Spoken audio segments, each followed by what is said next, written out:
Sir, നമ്മുടെ രാജ്യത്ത് ധർമ്മസ്ഥലയിലേതുപോലെയുള്ള വിഷയങ്ങൾ ആവർത്തിക്കുകയാണ്. അപ്പോൾ ഇത്തരത്തിൽ വിഷയങ്ങൾ ഇങ്ങനെ ആവർത്തിക്കാൻ എന്തായിരിക്കാം പ്രധാന കാരണം? ഇതൊരു തുടർച്ചയായി പോകുന്ന ഒരു യുദ്ധം തന്നെയാണ്. ഇത് ലോകം മുഴുവൻ ആവർത്തിക്കുന്ന ഒരു കാര്യമാണ്. എന്നാൽ ഭാരതത്തിൽ ഇത് അടുത്ത കാലത്ത് വളരെ കൂടുതലുമാണ്. നമുക്ക് ഇതൊരു ഒറ്റപ്പെട്ട സംഭവമായി കാണാൻ കഴിയില്ല. ഇതൊരു പരമ്പരയാണ്. ഈ പരമ്പര എന്ന് തുടങ്ങി എന്നുള്ളതും പഠനാർഹമാക്കേണ്ട ഒരു വലിയ വിഷയം തന്നെ. എന്റെ ഓർമ്മയിൽപ്പെട്ടിടത്തോളം ഞാൻ ചില സംഭവങ്ങൾ സൂചിപ്പിക്കാം. തമിഴ്നാട് മുഖ്യമന്ത്രി ആയിരുന്ന ജയലളിത കാഞ്ചി കാമകോടി ശങ്കരാചാര്യ ജയേന്ദ്ര സരസ്വതി സ്വാമികളെ അറസ്റ്റ് ചെയ്ത് മാസങ്ങളോളം ജയിലിൽ പാർപ്പിച്ചു. അതിനുശേഷം ആ കേസ് വർഷങ്ങളോളം നടന്നു. 10 വർഷങ്ങൾക്ക് ശേഷം സുപ്രീം കോടതി അദ്ദേഹത്തെയും അദ്ദേഹത്തിന്റെ കൂടെയുള്ള എല്ലാ പ്രതികളെയും കുറ്റവിമുക്തരാക്കുകയും ഈ കേസ് കെട്ടിച്ചമച്ചതാണ് എന്ന് പ്രഖ്യാപിക്കുകയും ചെയ്തു. പക്ഷേ അത് അവിടെ കൊണ്ട് അവസാനിച്ചില്ല. പിന്നീട് നമ്മൾക്ക് അറിയാം, VS അച്യുതാനന്ദൻ രംഗത്തിറങ്ങി പത്മനാഭസ്വാമി ക്ഷേത്രത്തിന് എതിരായിട്ടുള്ള വലിയ ആരോപണങ്ങൾ ഉന്നയിച്ചു. പത്മനാഭസ്വാമി ക്ഷേത്രത്തിലെ വിലമതിക്കാത്ത കോടികളുടെ എന്ന് പറഞ്ഞാൽ നമുക്കത് സഹസ്രം കോടിയെന്നോ ശതകോടിയെന്നോ ലക്ഷം കോടിയെന്നോ കോടിയെന്നോ ഒന്നും പറഞ്ഞാൽ തീരാത്ത അത്രമാത്രം വിലമതിക്കാത്ത സമ്പത്ത് തിരുവിതാംകൂർ രാജവംശം മോഷ്ടിച്ചുകൊണ്ട് പോകുന്നു എന്നുള്ളതായിരുന്നു VS അച്യുതാനന്ദന്റെ ആരോപണം. അതേ തുടർന്നുണ്ടായ കോലാഹലങ്ങളും വാർത്തകളും നിയമപരമായിട്ടുള്ള നടപടികളും ഇടപെടലുകളും അതൊക്കെ ഇന്നും തുടരുകയാണ്.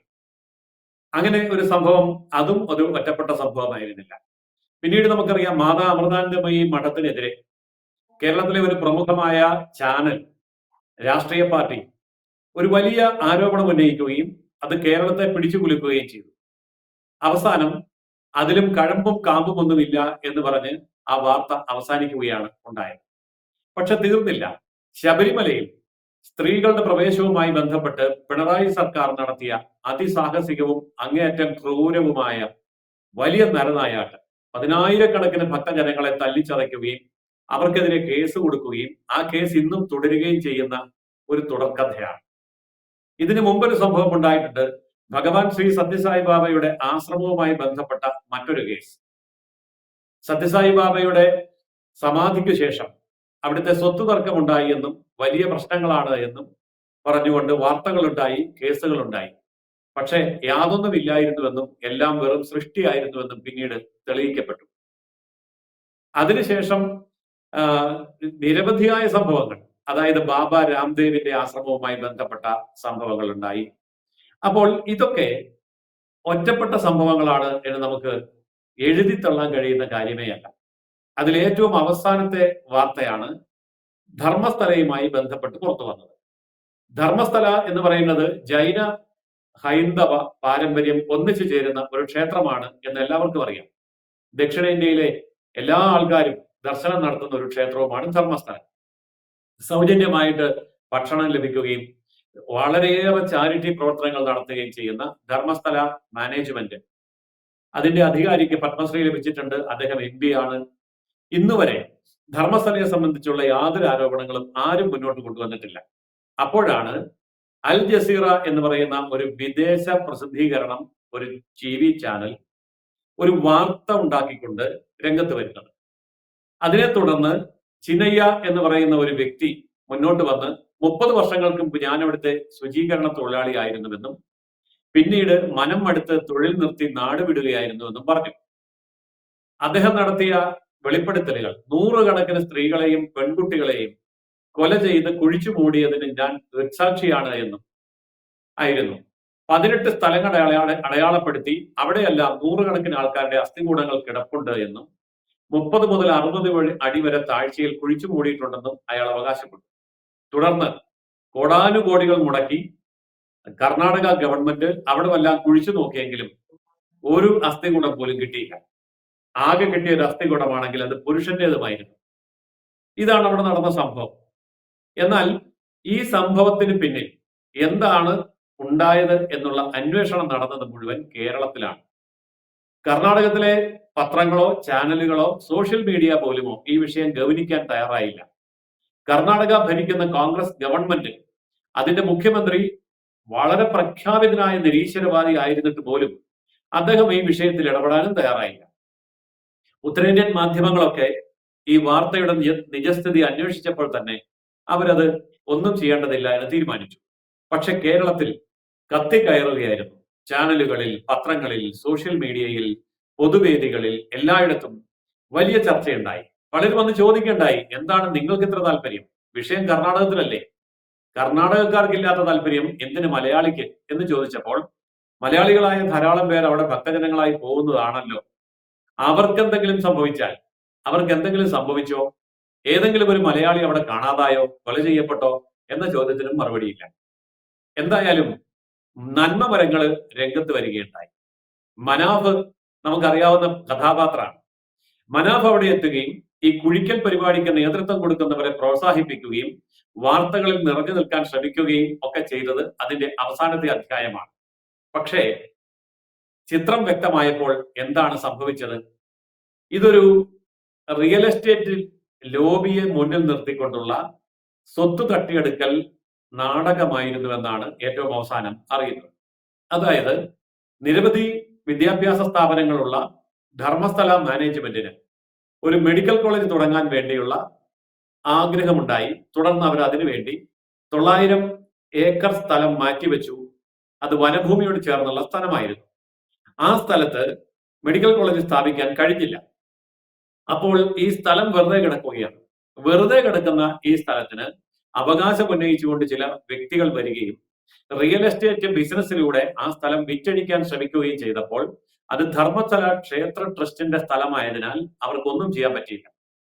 അതിനെ തുടർന്ന് ഒരു വിവാദമുണ്ടാക്കുകയും ധർമ്മസ്ഥല ക്ഷേത്ര ട്രസ്റ്റിനെ തന്നെ പ്രതിയാക്കുകയും ചെയ്താൽ ഗത്യന്തരമില്ലാതെ അവരൊരു കോംപ്രമൈസിന് തയ്യാറാകുമെന്നും അങ്ങനെ ഈ ഭൂമി വിട്ടുകിട്ടുമെന്നും അത് നിസാര വിലയ്ക്ക് വാങ്ങി റിയൽ എസ്റ്റേറ്റ് നടത്താമെന്നും ആഗ്രഹിച്ച ചിലരാണ് ഇതിന്റെ പിന്നിൽ പ്രവർത്തിച്ചത് എന്നുള്ള വാർത്തയാണ് ഏറ്റവും അവസാനം പുറത്തു വരുന്നത്.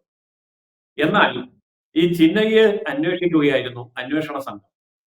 ഈ ചിന്നയ്യ എവിടെ നിന്ന് വന്നുവെന്നും അയാളുടെ ഐഡന്റിറ്റി എന്താണെന്നും അയാൾ എന്താണ് ഇതുകൊണ്ട് ഉദ്ദേശിക്കുന്നതെന്നും ഒക്കെയുള്ള അന്വേഷണത്തിനിടയിൽ അവർ ഇതുമായി ബന്ധപ്പെട്ട തെളിവ് തരാൻ വന്ന ഒരു സ്ത്രീയുടെ വാർത്തയും ശ്രദ്ധിച്ചു.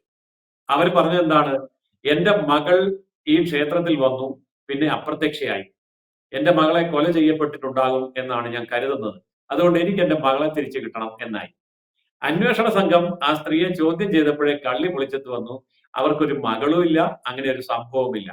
പിന്നെ എന്തിനാണ് നിങ്ങൾ ഈ കഥ മെനഞ്ഞതെന്ന് ചോദിച്ചപ്പോൾ അത് എന്നെ കൊണ്ട് നിർബന്ധിച്ച് ചെയ്യിച്ചതാണ്, എന്റെ പിന്നിലുള്ളവരാണ് യഥാർത്ഥ പ്രതികൾ എന്നവർ ചൂണ്ടിക്കാണിക്കുന്നത്.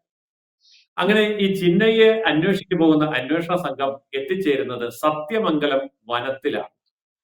സത്യമംഗലം വനത്തിൽ ഒരു ആശ്വാസ കേന്ദ്രം പ്രവർത്തിക്കുന്നുണ്ട്. ഈ ആശ്വാസ കേന്ദ്രം നടത്തിക്കൊണ്ടിരിക്കുന്നത് ഒരു മതപരിവർത്തന പ്രവർത്തകൻ ആണ്. ഈ മതപരിവർത്തന പ്രവർത്തകന്റെ വീട് റെയ്ഡ് ചെയ്തപ്പോഴാണ് ഇവിടെ വെളിപ്പെടുത്തൽ നടത്തിയ 30 വർഷം മുമ്പ് ശുചീകരണ തൊഴിലാളിയായിരുന്നു എന്ന് പറഞ്ഞ ചിന്നയ്യയുടെ ഐഡന്റിറ്റി കാർഡുകളും മറ്റ് രേഖകളും കണ്ടെടുത്തത്. അതിനെ തുടർന്നുണ്ടായ ചോദ്യം ചെയ്യലിൽ ചിന്നയ്യ അവിടുത്തെ സ്ഥിരതാമസക്കാരനാണ് എന്ന് തെളിഞ്ഞു. അപ്പോൾ ഈ പറയുന്ന വനാന്തരത്തിലുള്ള മതപരിവർത്തന കേന്ദ്രത്തിൽ സ്ഥിരതാമസക്കാരനായിരുന്ന ചിന്നയ്യ എന്തിനാണ് ധർമ്മസ്ഥലയിൽ വന്ന് ഇങ്ങനെ ഒരു നാടകം കളിച്ചത് എന്നുള്ള ചോദ്യം ഇപ്പോഴും അന്തരീക്ഷത്തിൽ തന്നെ അവശേഷിക്കുകയാണ്. അപ്പോ ശരിക്കും പറഞ്ഞാൽ സംഭ്രമജനകമായ നോവലെന്നോ അല്ലെങ്കിൽ ഒരു ഭീകര സിനിമയെന്നോ പറയുന്നതിനും അപ്പുറത്തേക്കാണ് കാര്യങ്ങൾ പോകുന്നത്. ഞാൻ ചോദിക്കുന്ന ചോദ്യം അതല്ല. ഇങ്ങനെ ആയിരുന്നല്ലോ ശങ്കരാചാര്യരുടെ കാര്യം, ഇത് തന്നെ ആയിരുന്നല്ലോ പത്മനാഭസ്വാമി ക്ഷേത്രം, ഇതിനേക്കാൾ വലുതായിരുന്നല്ലോ ശബരിമല, ഇപ്രകാരമായിരുന്നല്ലോ സത്യസായി, അമൃതാനന്ദമയി. പക്ഷേ ഇതെല്ലാം ഒരു ദിവസം സ്വിച്ചിട്ട പോലെ അങ്ങ് നിൽക്കുകയാണ്. സുപ്രീം കോടതി വരെ കേസ് കളിച്ചാലും അവസാനം സത്യം പുറത്തു വരുമ്പോൾ ഒന്നും സംഭവിച്ചിട്ടില്ല എന്ന് തെളിയുകയാണ്. അങ്ങനെയെങ്കിൽ പിന്നെ എന്തിനാണ് ഈ വിവാദങ്ങൾ? ഇവിടെ ഞാൻ ന്യായമായും സംശയിക്കുന്ന ഒരു കാര്യമുണ്ട്. ഈ ആക്രമണങ്ങളൊക്കെ നടക്കുന്നത് ഹിന്ദു ക്ഷേത്രങ്ങളോടും ആരാധനാലയങ്ങളോടും അതുപോലെ തന്നെ അവരുടെ ആരാധനാ മൂർത്തികളോടും ആത്മീയ ആചാര്യന്മാരോടും ഉള്ള യുദ്ധപ്രഖ്യാപനം പോലെയാണ്. അതായത് ഹൈന്ദവ ക്ഷേത്രങ്ങളെയും ഹൈന്ദവ കേന്ദ്രങ്ങളെയും ഹൈന്ദവ ആചാര്യന്മാരെയും ലക്ഷ്യം വെക്കുന്ന ഏതോ ഒരു അന്താരാഷ്ട്ര നീക്കം നടക്കുന്നുണ്ട്. ഇത് പഠനവിധേയമാക്കേണ്ട കാര്യം തന്നെയാണ്. ഒന്നിനു പിന്നാലെ ഒന്നായിട്ട് ഇത് വരുമ്പോൾ രാഷ്ട്രീയ കക്ഷികൾ ഇതിന് എരിവും പുളിയും ചേർക്കുന്നുണ്ട്, പോലീസിനെ വിട്ട് സഹായിക്കുന്നുണ്ട്, അന്വേഷണ പ്രഹസനം നടത്തുന്നുണ്ട്. അപ്പോൾ ഇതിൽ രാഷ്ട്രീയ കക്ഷികളുടെ റോൾ എന്താണ്? എല്ലാ മാധ്യമങ്ങളും ഇത് ചർച്ച ചെയ്യാൻ തയ്യാറാവുന്നില്ല എങ്കിൽ പോലും ചില മാധ്യമങ്ങൾ ഇത് ആഘോഷിക്കുന്നുണ്ട്. ആ മാധ്യമങ്ങൾ ആരൊക്കെയാണ്? അവരുടെ പിന്നിലുള്ള താല്പര്യങ്ങൾ എന്തൊക്കെയാണ്? ഇതും നമ്മൾ അന്വേഷിക്കേണ്ട വിഷയമാണ്. ചുരുക്കി പറഞ്ഞാൽ ഈ രാജ്യത്തിനെതിരായിട്ടുള്ള ഒരു വലിയ നീക്കം എന്ന നിലയിലാണ് ഞാൻ ഇതിനെ കാണുന്നത്. എന്തുകൊണ്ടെന്നാൽ ആയിരക്കണക്കിന് വർഷങ്ങൾക്ക് മുമ്പ് ഇന്ത്യ കീഴടക്കാൻ വന്ന കൂണന്മാരും ശകന്മാരും ഒക്കെ തന്നെ ഇന്ത്യക്കാരായി മാറുകയും ഇവിടെ താമസമുറപ്പിക്കുകയും ചെയ്തു. പക്ഷെ പിന്നീട് വന്ന മുഗളന്മാർ പോലെയുള്ള ആൾക്കാര് ഇവിടുത്തെ യഥാർത്ഥത്തിലുള്ള സംസ്കാരത്തെ ആണ് നശിപ്പിക്കാൻ ശ്രമിച്ചത്. അങ്ങനെ സോമനാഥ ക്ഷേത്രം മുതൽ, അയോധ്യ ക്ഷേത്രം മുതൽ, കാശി മുതൽ, വൃന്ദാവൻ മുതൽ എല്ലാം നശിപ്പിച്ച് ആ നശിപ്പിച്ച ക്ഷേത്രങ്ങളെയൊക്കെ അവരുടേതായിട്ടുള്ള ആരാധനാലയ കേന്ദ്രങ്ങളാക്കി മാറ്റുകയും ചെയ്ത ചരിത്രം നമ്മുടെ തൊട്ടു മുമ്പിലുണ്ട്.